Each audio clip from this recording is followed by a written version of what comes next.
రాష్ట్రంలో కళలు కళాకారులకు ప్రోత్సాహం కల్పించే దిశగా ప్రభుత్వం చర్యలు తీసుకుంటుందని రాష్ట్ర సాంస్కృతిక సమితి చైర్మన్ బోడపాటి తేజస్వి తెలిపారు.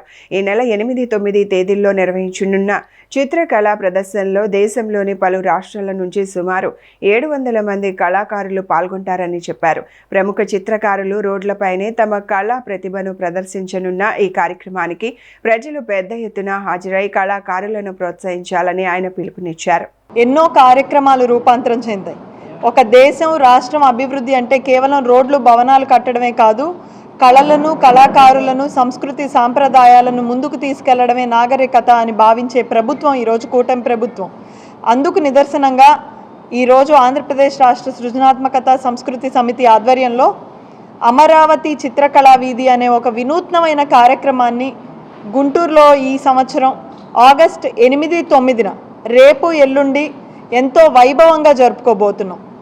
చిత్రకళ అనగానే మనకి గుర్తొచ్చేది ఇతర రాష్ట్రాలు.